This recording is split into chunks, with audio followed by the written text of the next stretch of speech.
It's July 23rd already, 2024. A nice morning here on the shooting range. A little bit of a breeze, but it's going to be warmer today in the 80s. Humidity's up some. I'm planning today to revisit this 1858 Pietta Navy. It has a 36 caliber conversion cylinder in it, and we were shooting some hollow base wad cutters here a couple of days ago.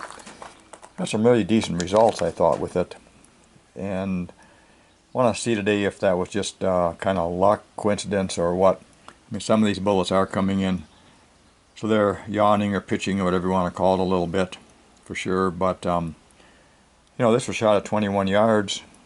Like I say, I had some targets that were not as good as this, but this one kind of made me think we should shoot the gun again to you know, either verify or disverify that this is the way those wad cutters shoot. This is actually a zero wad cutter. They're a company that makes the hollow base wad cutters. They're swagged, so pretty good bullet. I've had good luck in the past with them and other guns. Second thing I'd like to do is try some of these. I call them a Junior Keith bullet. They're a semi-wad cutter, 148 grain. Of course, they're not hollow base, and this is the kind of action that we were seeing here with 1, 2, 3, 4. Kept all 5 on the paper here. I think this is a 5-shot cylinder, I believe. And what I've done on these things is created a hollow base inside these, and these are down to about 115 grain, using the same charge of powder as I used on the original shooting here. So, you know, not sure where these are going to hit. By the way, all these are shooting high because I had to have my point of aim down here with the lower front sight on this gun, or I should say a sight that's too low. It's not hitting where it should with that heavier bullet. You know, this lighter one, if the powder charge is enough, might print down a little lower. Now there's not 148 grain anymore, but so first plan here would be to load this gun up with more of our wad cutters.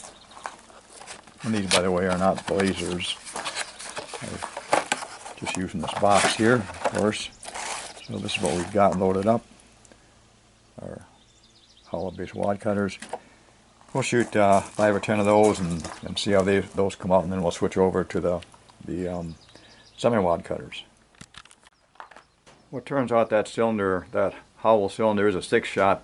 Yeah, I'm getting mixed up. Some of them are 5, some are 6. This is an actual 6-shot, but we're loading 5. Okay, these are the hollow base wad cutters, 148 grain. It's called a zero bullet. I'll be aiming at that lower mark down there in the target.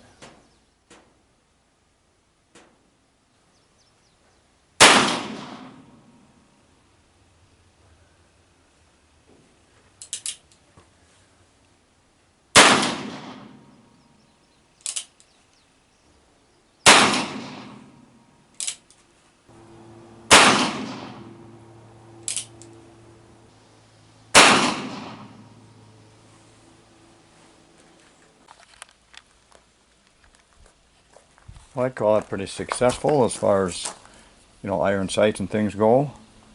21, 22 yards. Here's definitely signs of these bullets coming in wobbling or something, but out there at the 21 yard mark, they don't seem to be affected that much by that wobble that's going on. I think they're taking the rifling, so they've got a spin going on to them. So we're doing this kind of a thing anyway.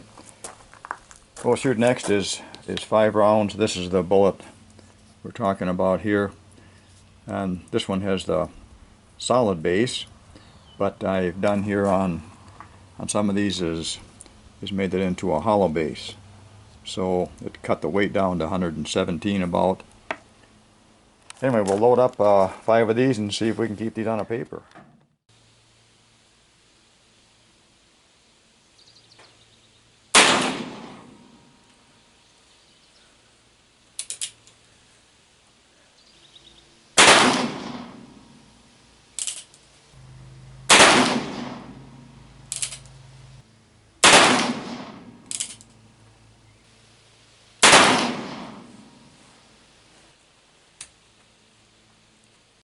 My first shot felt a little punky to me. I checked the target and this actually is my first shot.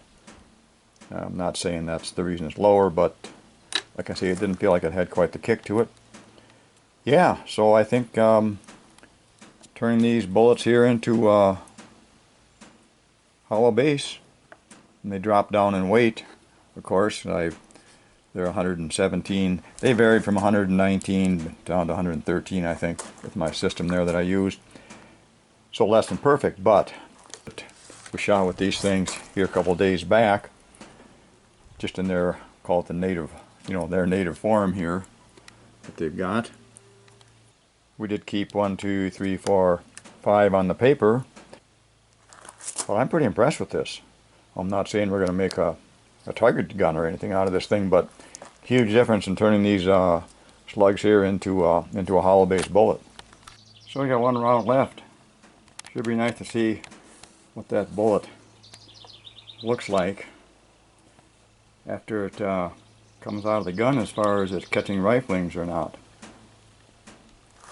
I think I got just a trick for that over here. It's called a pulse hole pounder, and we got it loaded with rubber mulch.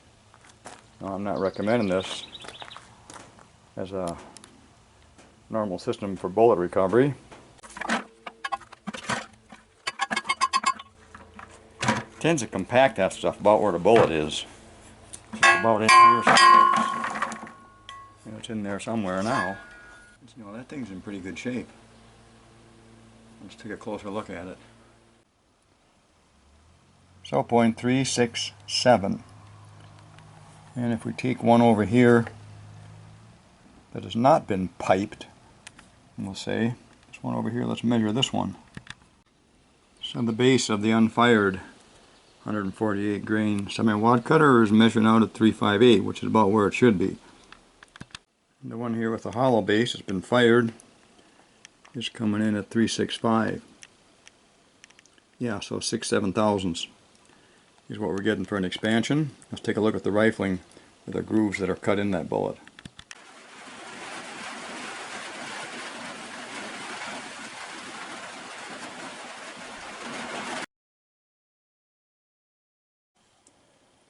Well, here's a wadcutter we fired yesterday. This is also a hollow base one, and that's measuring at 367, same as our bullet over here. Let's take a look at see if we can see the riflings here, rifling cuts, as we turn that around.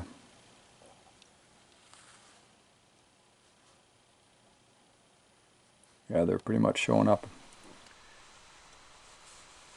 So it looks to me, at least, that changing this bullet so that it has a hollow base did stop the tumbling and even produced a fairly tight group for 5 shots.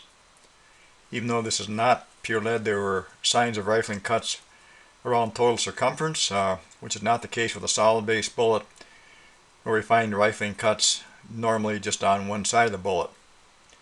Well, I feel pretty satisfied that the hollow base can give reasonable accuracy in bullets other than just the wadcutter style, and hopefully this information is interesting to others that may be shooting or considering to shoot with conversion cylinders, especially in 36 caliber guns.